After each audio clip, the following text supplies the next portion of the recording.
नमस्कार सबैजनालाई। आज म तपाईहरुलाई एउटा नयाँ मेरो निस्केको किताबको बारेमा एक्सप्लेन गर्न गइरहेको छु। यो तपाईले देख्न सक्नुहुन्छ analytical chemistry for BSc third year.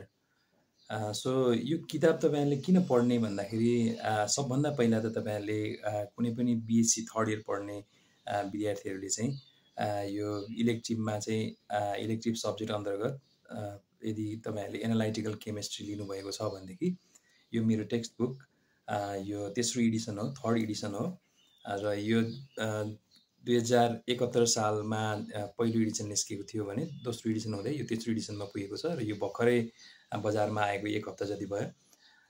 यदि तपाईहरुलाई एनालाइटिकल केमिस्ट्री गाह्रो लागिरहेको छ, के पढ्नु जस्तो लागिरहेको छ भने तपाईहरुले पक्कै पनि यो किताब लिएर तपाईहरुले पढ्न सक्नुहुनेछ।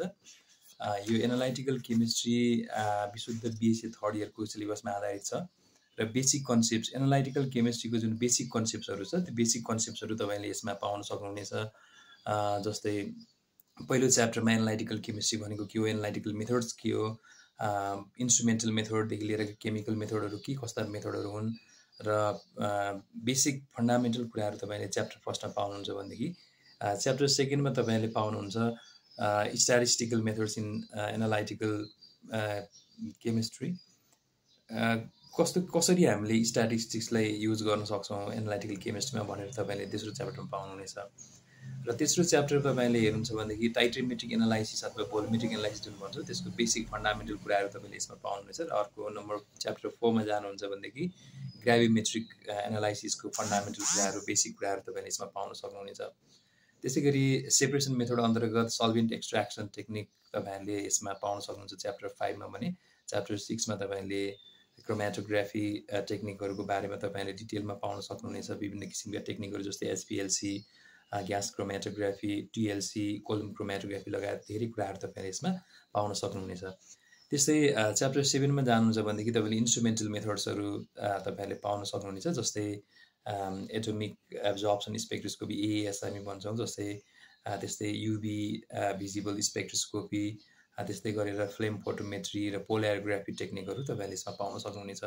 यसरी हेर्दाखेरि तपाईले जुन एकदम सिम्पल ल्याङ्ग्वेजमा सामान्य तरिकाले तपाईले आफैले पनि अध्ययन गर्न सक्ने गरी यो सानो किताब एउटा छ तपाईले पाउन सक्नुहुनेछ र तपाईले पक्कै पनि यो युजफुल हुन्छ होला।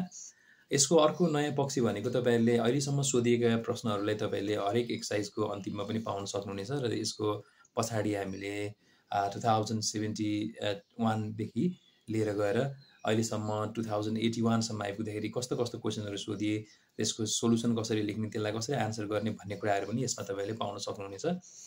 सो एनालाइटिकल केमिस्ट्रीको थर्ड एडिसनको बुक तपाईले यदि बीएससी थर्ड इयर पढ्दै हुनुहुन्छ, एनालाइटिकल केमिस्ट्री लिँदै हुनुहुन्छ भनेदेखि पक्कै पनि यो बुक एकदमै युजफुल हुन्छ होला। यो लगायत हामीले बायोकेमिस्ट्री बेसिक बायोकेमिस्ट्रीको किताब पनि बजारमा छँदैछ। तपाईले पहिलेदेखि नै त्यो फोर्थ एडिसन किन्न सक्नुहुनेछ र यदि तपाईहरु बीएससी फोर्थ इयर पढ्नुहुन्छ भने एप्लाइड केमिस्ट्रीको टेक्स्ट बुक पनि तपाईहरुले पाउन सक्नुहुनेछ।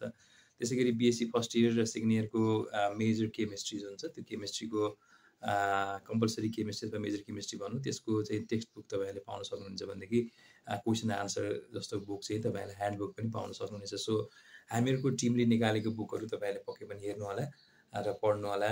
यदि केही तपाईहरुलाई गाह्रो लाग्यो भने, अप्ठ्यारो लाग्यो भनेदेखि पक्कै पनि सुझाव तपाईहरुले सल्लाह दिनु होला। तपाईहरुले पक्कै पनि केही कमेन्टहरु छोड्नु होला भन्दै आजको यो छोटो भिडियोबाट बिदा चाहन्छु। तपाईले पक्कै पनि यो एनालाइटिकल केमिस्ट्रीलाई राम्रोसित पढ्नु होला र एक्जामको लागि तयारी गर्नु होला भन्दै आजको यो छोटो भिडियोबाट बिदा चाहन्छु। हस्, नमस्कार।